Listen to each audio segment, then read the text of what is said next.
Welcome to Behavior and Risk, where we explore the intersection of decisions, the brain, uncertainty, and the business world. I'm John Burkhart.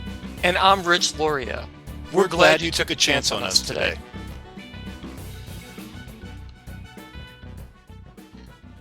Welcome to another episode of Behavior and Risk. On July 4th, 2025, Singapore's central bank, the Monetary Authority of Singapore, imposed collective fines totaling $21.5 million against a total of 9 financial institutions in connection with a major money laundering scandal that rocked the city-state during 2023. The list of offending institutions includes global brands such as UBS, Citibank, and Julius Baer Group. The penalty marks the second largest collective penalty in Singapore's history. The case, which reportedly involved over $2.2 billion in illicit assets, has tarnished Singapore's once prominent reputation as a largely clean financial hub, while raising some additional concerns about its government's ambitions to remain a leading global wealth management center. Singapore authorities first became aware of suspicious networks tied to scams, illicit gambling, and unlicensed money lending operations during 2021. At that time, they were alerted by several signals, including the use of suspected forged documents to support sources of funds in bank accounts there. After an extensive probe during 2022, the police uncovered a web of people allegedly transferring money to Singapore from abroad, suspected to have been earned from criminal activities. Some of the folks involved were connected by family ties. Following extensive reviews of information and evidence, the police conducted a massive island-wide set of raids on August 15th, 2023, involving more than 400 officers. This led to the arrest of 9 men and 1 woman who were charged with offenses including money laundering, forgery, and resisting arrest. Close to 100 real estate properties and 50 luxury vehicles were seized during the raids, as well as several millions in cash and bank accounts. The raids also resulted in the seizure of hundreds of additional luxury items, such as handbags, watches, and jewelry. As the dragnet widened over the course of the latter part of 2023, the amount of assets seized ballooned to over $2 billion. The Monetary Authority of Singapore said the fines take into account various factors, including the extent of the financial institution's exposure to persons of interest, the number of breaches of regulatory requirements involved, as well as the degree of weakness in anti-money laundering and countering the financing of terrorism controls. The regulators said it observed that most of the financial institutions had established policies and controls, but that the breaches arose out of poor or inconsistent implementation of them. The financial institutions have all embarked on remediation of the deficiencies, and the Monetary Authority of Singapore has stated that it will monitor their progress closely. John, any initial thoughts on this particular issue? This is a case where my thoughts have evolved considerably from when you and I were first introduced to it and made aware of it, and to where I sit today. I remember when we were first told about this particular case, what really struck out to me was the fact that for a total of $2.2 billion in illicit assets that were involved in this scandal, there was only $21.5 million in penalties levied against a total of 9 financial institutions. I believe that the single greatest penalty was 5.8 million Singapore dollars, and in US, I believe that would be under 5 million. And at the time, I remember thinking, wow, if this is the scope of penalties that the Monetary Authority of Singapore levies, then there's incentive to act as a banker to criminals. You could probably make really good money as a money launderer in Singapore. And so I kind of assumed coming in that this was an issue of somebody high up in the banks at Singapore, a number of somebodies, probably were getting greased. This probably was an instance of self-interest being activated or being able to be acted upon because of the regulatory slash penal structure of Singapore. And I'll be honest, there are some other things that have popped out at me as being kind of surprising. For example, the 10 foreign nationals who were mentioned, the jail terms that have been levied upon them have been somewhere between 13 and 17 months each. This seems very low for criminal enterprise of that scale. For example, in the US, I would expect something like this if you were somebody participating in this kind of enterprise to be looking at minimally 5 years, possibly as much as 10 years for this sort of thing. So I was very surprised at the shape of the penalties. And I thought that light penalties, sure, of course, people are going to engage in bad behavior. But there's something that, as I dug in further, really stood out to me, which is that aside from three comparatively low level individuals, two ex bankers and a driver, nobody associated with any of the financial institutions in Singapore have been charged with anything. And again, this is something that in the States, we would not expect to see at all. Even if it were simple incompetence, we would really expect to see that somebody is going to be held accountable. But nobody in senior leadership roles in Singapore has been charged with anything. And so I don't really think anymore that this was a case of leaders finding it within their self-interest to turn a blind eye or even potentially embrace criminal enterprise. I think this is a case of bad risk management.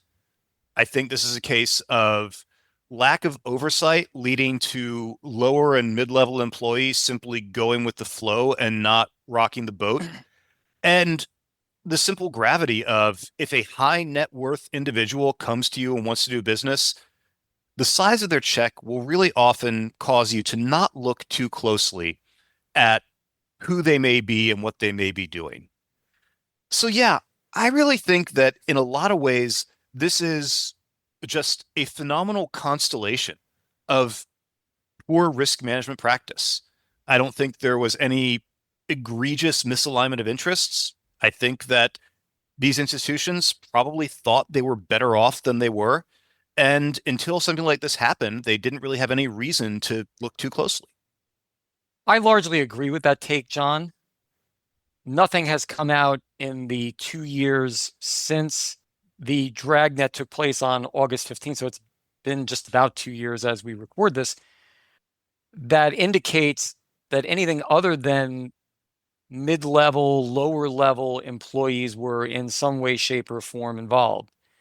In fact, in looking at some of the comments that have come out of the Monetary Authority of Singapore's evaluation of this case, what really struck me, and the one word that just kept coming through as I looked through their viewpoints on these financial institutions, is negligence. That's the one word that came through, just negligent risk management. Not necessarily even malicious negligence, just as much as sloppiness. And I don't even want to say turning a blind eye, because I'm not sure that there was any eye looking in the first place. Some of the things that I just want to bring up here, all 9 of the institutions involved did not validate sources of wealth for high-risk individuals that might have been triggered as high risk. And I just find that shocking. It just is very surprising to me, because just the fact that these are high net worth individuals, I would think one of the first things a good bank would do, without even formal AML types of processes in place, is where are you getting that money? And if nothing else, to say, okay, well, what happens if something goes wrong down the road? Will you have sustainable income to support what you're doing?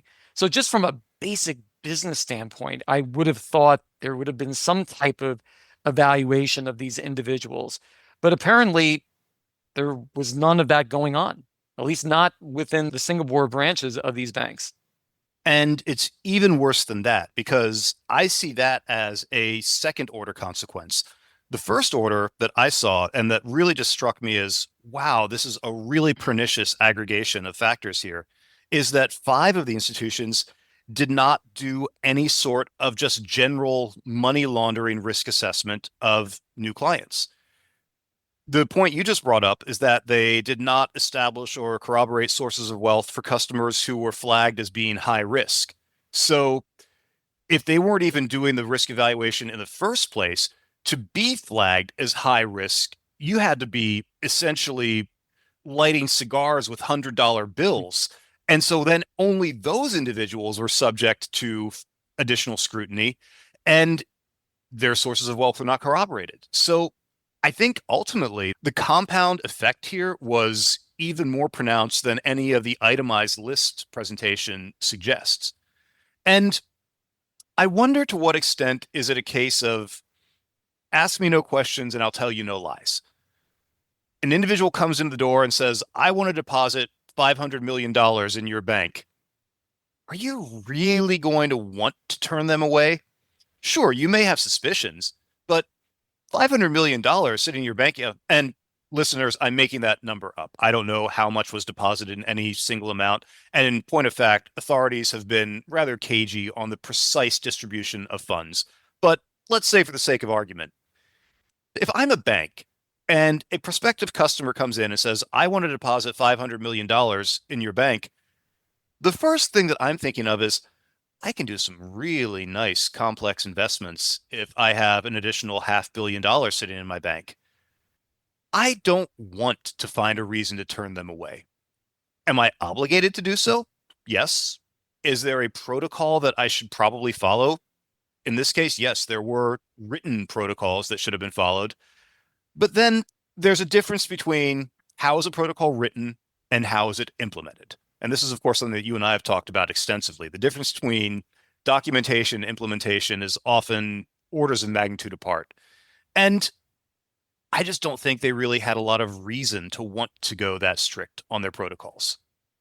I agree, John, particularly if these are branches of much larger banks that are trying to establish a certain foundation as a great source of business.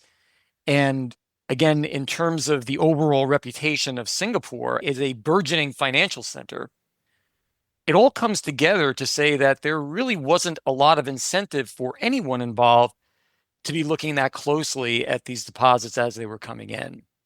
There was quite a bit of loss aversion involved, self-interest, and just frankly, let's let's not rock the boat if there's nothing here to worry about. And I think your point about the burgeoning reputation of Singapore works in both directions. The outside world looks at Singapore and sees a financial juggernaut. And the outside world looks at Southeast Asia and generally assumes that there are very strict legal practices in place. We've talked a lot about the impact of representativeness. Something that we haven't talked about as much is what we could call self-representativeness, when your own self-concept contaminates how you perceive and understand your own role and obligations. The people working in Singapore financial institutions likely had very similar mental representations of the Singapore financial sector and probably had very strong belief that our financial controls are among the best in the world. We are the Asian center of financial trade. We do things the right way. We are the gold standard for the Eastern world. And with that level of mental representation, that directly feeds overconfidence and a tendency to really not question whether or not things are being adequately assessed. There was definitely a certain amount of overconfidence going on based on the overall reputation of the Singapore Financial Center, as well as a belief that some of the controls that were put into place, particularly automated controls, would be sufficient. And that leads to a bias that we haven't really talked about a lot on this podcast, which is automation bias. And one of my favorite examples of automation bias, if I can be indulged to go down this route, is the famous episode from the comedy The Office, where branch manager Michael J. Scott is very frustrated with all of the automation going on and decides, you know what? Since everybody is on this automation trail, I'm going to do it as well. And when he gets into his car and he's driving along and he's going to follow the GPS.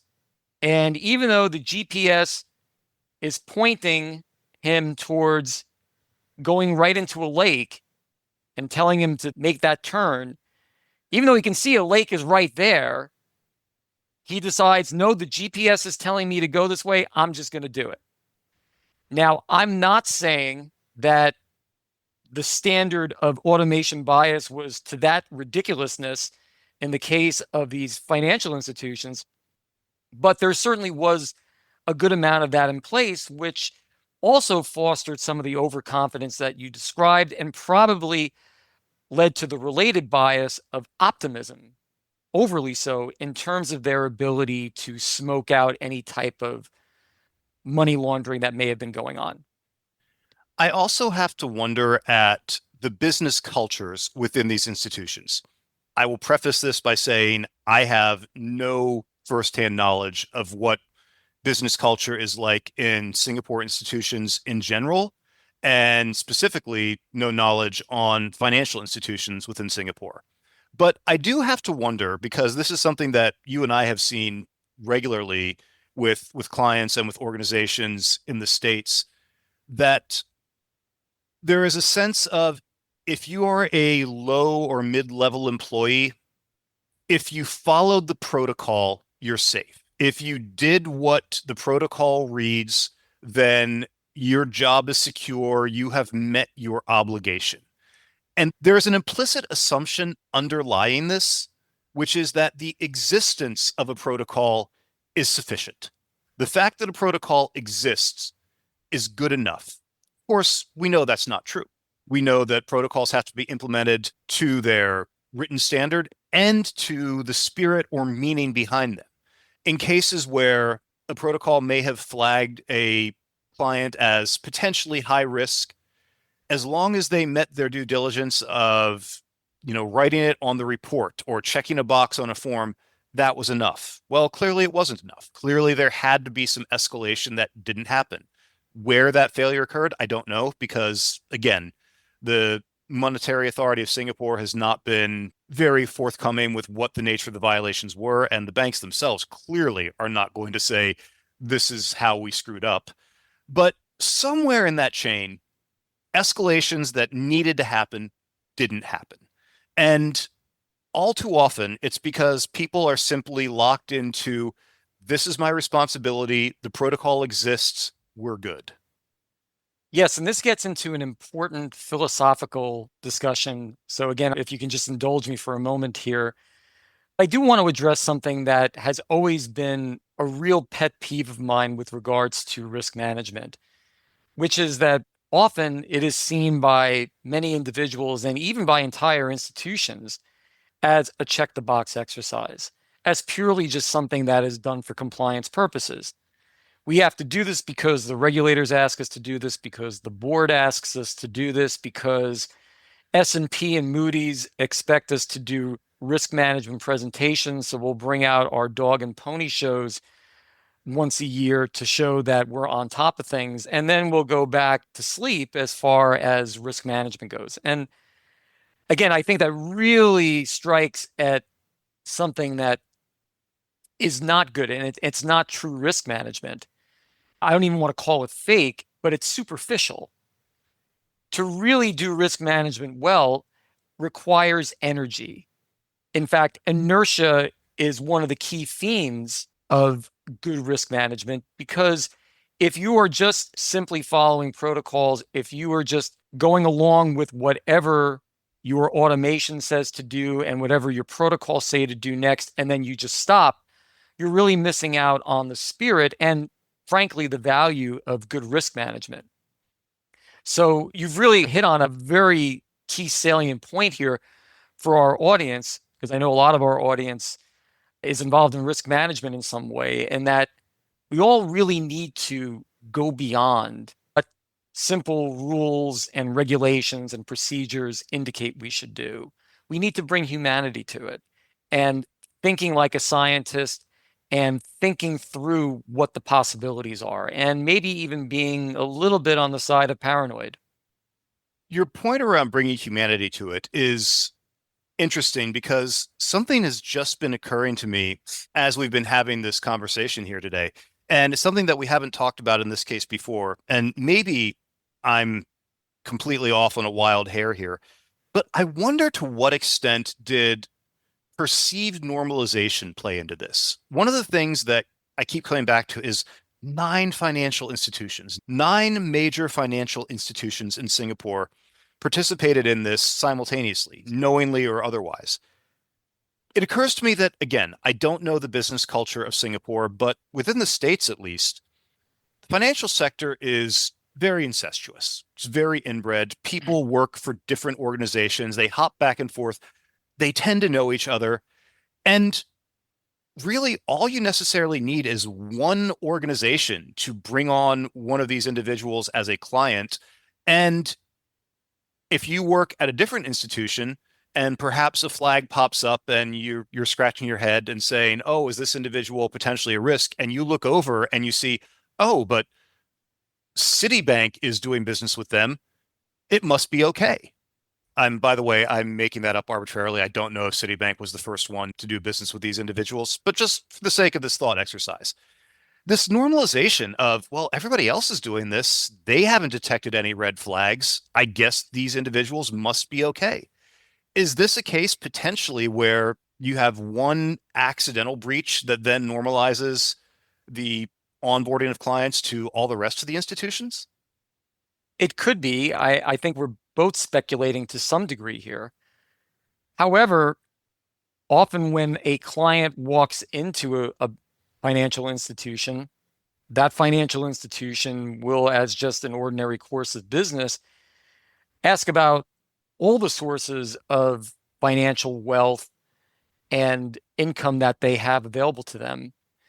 And therefore, if they've already been approved by another financial institution, it will go some way towards quote unquote normalizing that client as an okay client to do business with. So if that first financial institution hasn't asked the tough questions or has just streamlined their acceptance of that individual's wealth, then chances are the others are going to probably follow suit. There's a lot of copycatting and there's a lot of acceptance of what your competitors are doing. And I think that there's an important sort of indirect lesson here, which is that your competitors and your associated sector mates' compliance is not your own. That just because a particular client or a particular transaction has passed muster somewhere else does not mean that you should assume that it passes at your own, even though it's very easy to land on that conclusion. And as we've discussed, people like easy conclusions. We do like easy conclusions. It feels good. It also requires less energy. And as you've taught me for a number of years now, it is our nature. It is part of our survival instinct to reduce and try to avoid conflict where possible.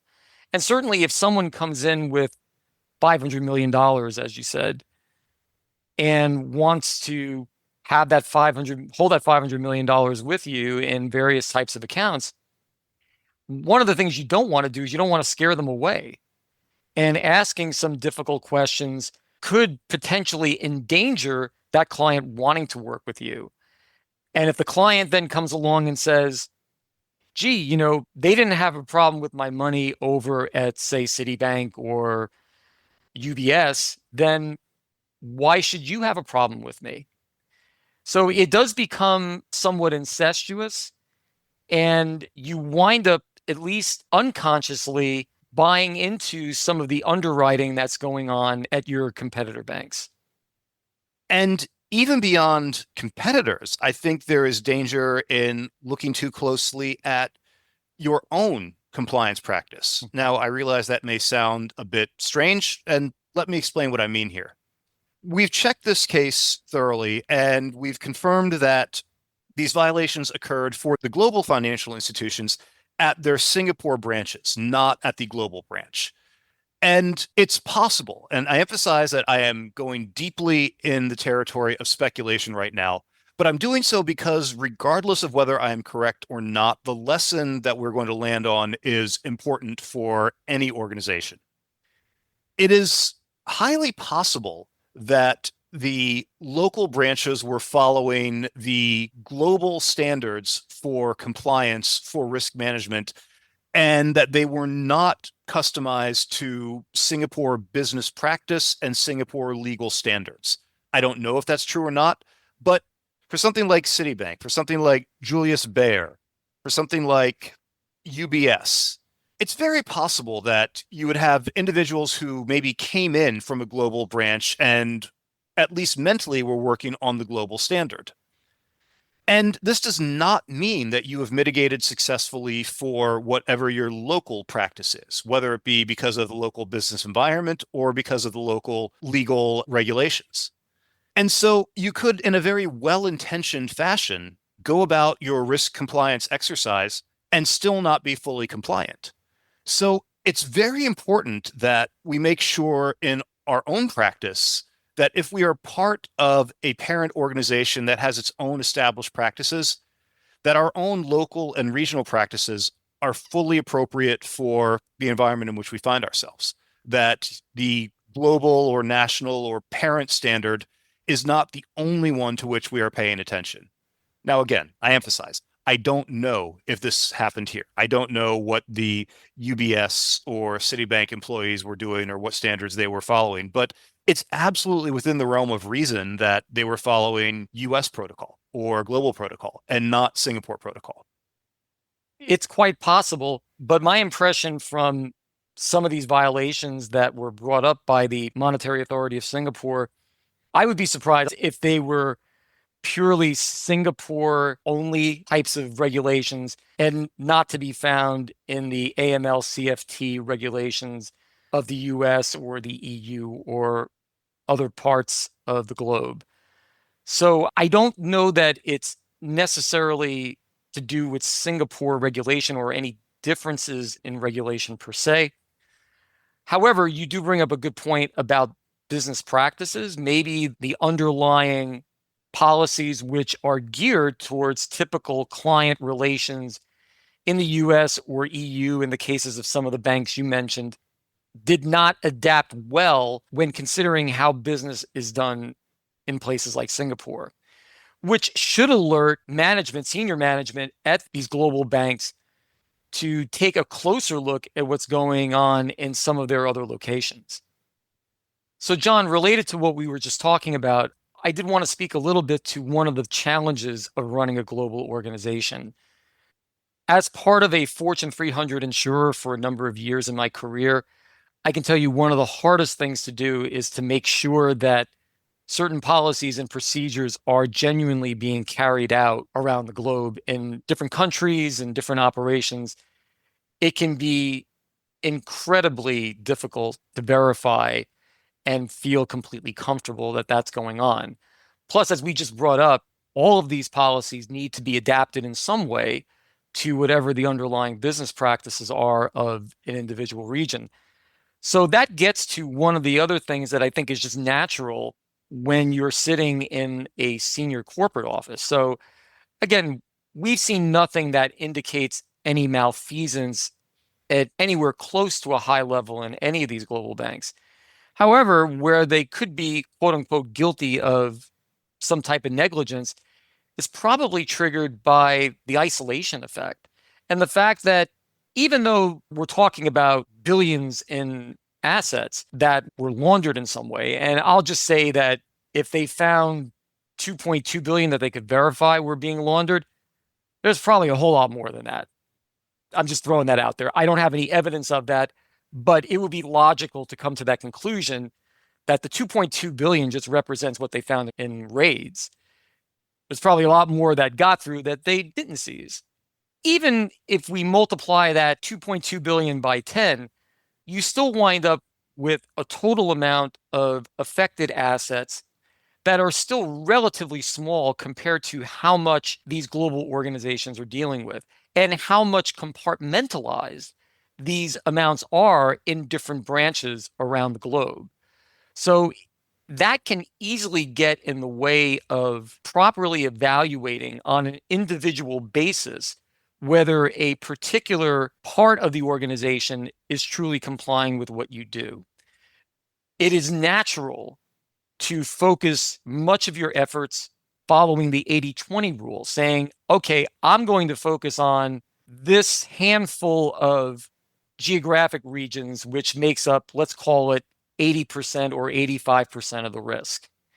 And then these other, whatever, 15 to 20%, I'm not going to spend as much time on because, frankly, they're just not as big a part of the company. They're not bringing in as much revenue and profitability to the organization.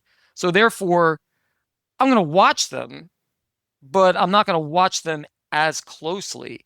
And at times, it may even into a type of neglect, not a willful neglect, but just a neglect that happens from the ordinary course of business and by tending to focus on parts of the business that are going to be more impactful to your bottom line. And I think that makes a ton of sense when we look at the complete compositing of the assets in question and the number of players involved. We had 10 individuals who were charged. A huge amount of the illicit assets were things like real estate and luxury cars that were not directly within the holdings or purview of the financial institutions.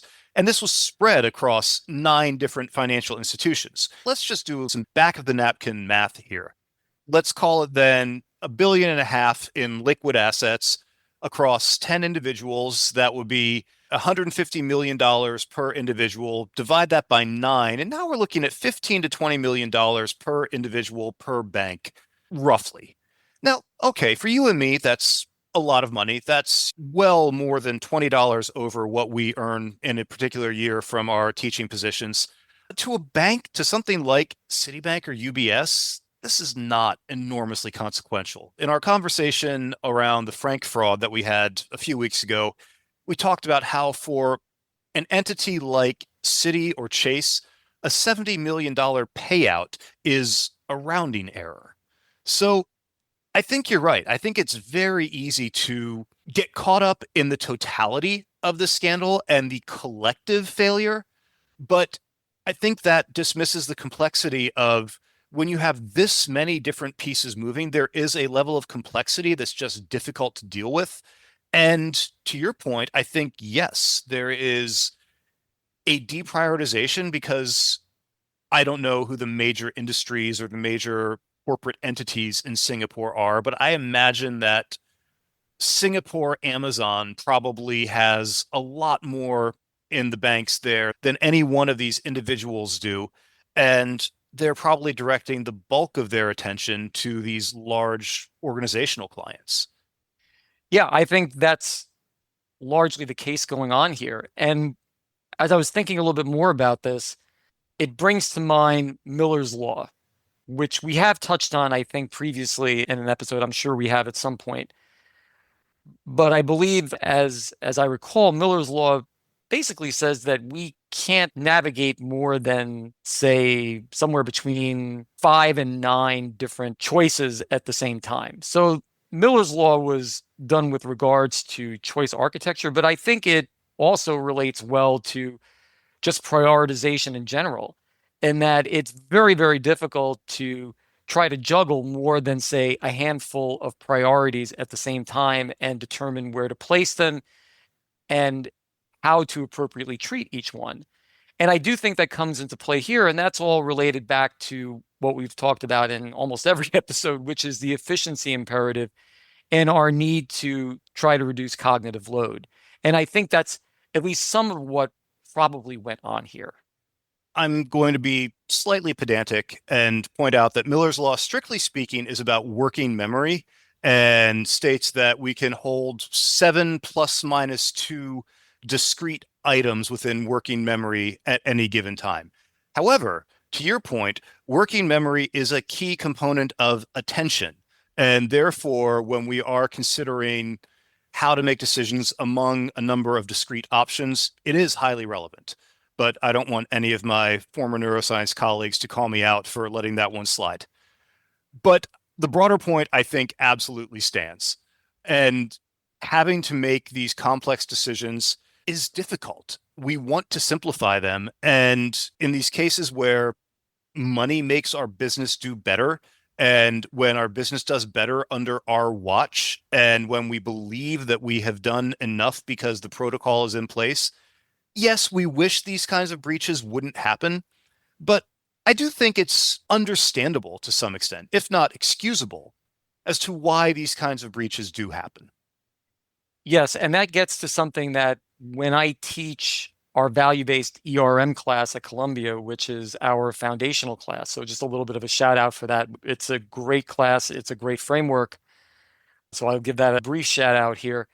But one of the first things that we talk about, and students are always surprised to hear this, is that the reason a lot of ERM programs get into some trouble is because they're not truly enterprise-wide. They don't always necessarily treat all the aspects, all the different operations of a particular business in the same way. But because of what we've been talking about with the isolation effect, it becomes very tricky to do, particularly with large, complex organizations such as the ones who were fined in this particular scandal. This is a relatively recent case, and it is absolutely possible that things will emerge in the coming months or potentially years that adjust our interpretation of the events that have unfolded. But from where we sit today, this looks to be a fairly straightforward breakdown of risk management practice within organizations. Rich, I know you've put it this way before, and I'm going to steal your phrasing again because I love it.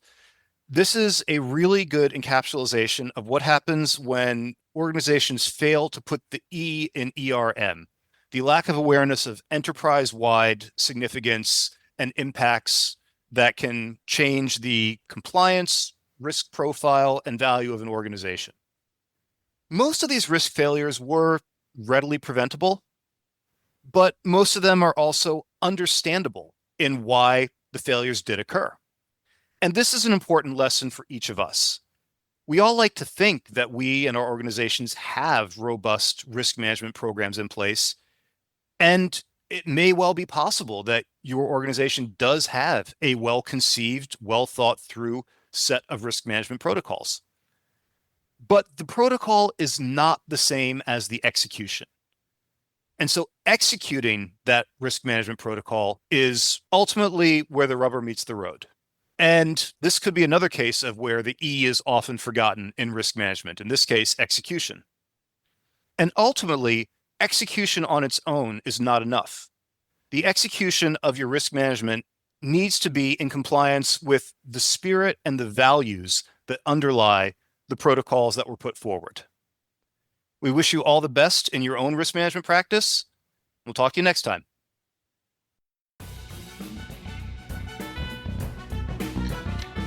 Behavior and Risk is brought to you by Capita Solutions.